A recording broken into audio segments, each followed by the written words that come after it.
Psycholonials is a visual novel by webcomic author Andrew Hussie.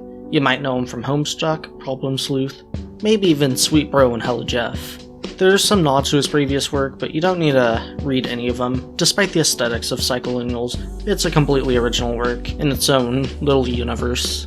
But what even is a Psycholonial? What's this all about? It's a period piece from summer 2020. What a beloved/s time that was. So on a small New England island, there's this disillusioned 23-year-old. Her name is Z.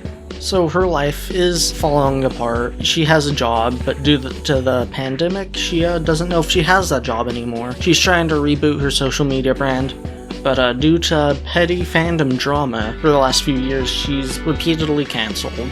And she remembers that a few years ago she wrote this book, The Jubilite Manifesto, where she had some clown dreams.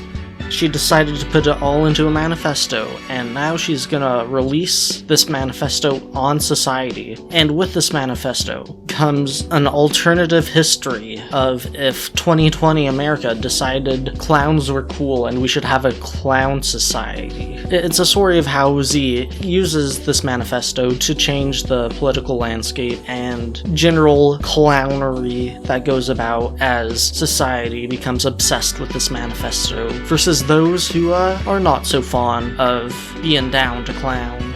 It's hard to reveal any more of the story because it's heavily reliant on major twists, and each twist sort of wraps around on the last one, becoming a Jenga block of how is this going to keep going higher. That's the thing, it keeps getting more wild. As me and my friends were reading this every few weeks, constantly surprised where it was going. We had no clue where it was going next, although one issue most of us had is we didn't know what the end goal was going to be. And personally, aside from the character arc, which I don't even think ended that well until the epilogue, it feels like it kind of just fizzles out, and maybe that was the intent. It felt disappointing. Chapter 9 felt disappointing, the final chapter, until the epilogue, which is great, but there's so much build-up, and it doesn't pay off. It doesn't ruin it, but it does make it underwhelming compared to how great it was at keeping me on my toes and making me want to see what happens next.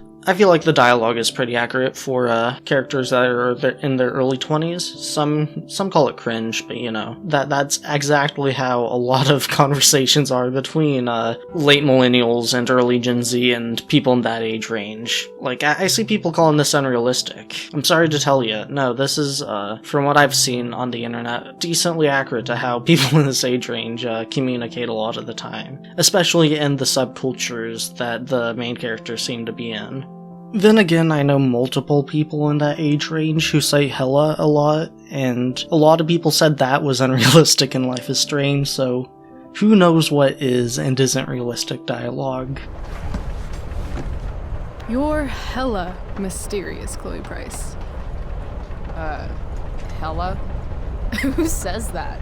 One issue I do have, though, is there is, they try to pull a redemption arc and a forgiveness arc, but, the character being forgiven just doesn't do enough, barely does anything to deserve it, and that's one of the parts where I feel Chapter 9 fails, along with the meta elements. It has the Scorpia and Catra instant forgiveness when it should really be a bit more than that, but I feel like the epilogue irons that out a little bit. The music is great. Clark Powell did an excellent job here. Kinda has Homestuck vibes, but definitely still feels unique. I believe the entirety of the soundtrack, aside from one song, is all original, and even the one reused song is heavily remixed, and it's combined with the scene it's used in. It feels kind of empty, but in a haunting way that works very well for that scene. The visuals aren't horrible, but they're not the quality of Hussie's previous work for sure. They get a little bit better as the chapters progress. The cutscenes are especially pretty good, but on average, it looks like the bare minimum to get it on. It's mostly being done by Hussie, so he has to get something done. Otherwise, it's gonna take a decade to get this whole thing out. And to be fair, that's a decent sacrifice, because I feel like most of the rest of it's pretty quality, so the visuals being a little basic at times is a little bit understandable, especially for such a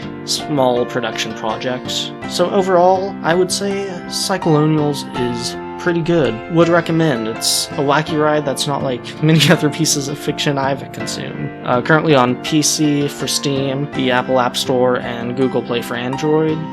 9 out of 10! It's like the Joker movie, if it's as good as people said it was.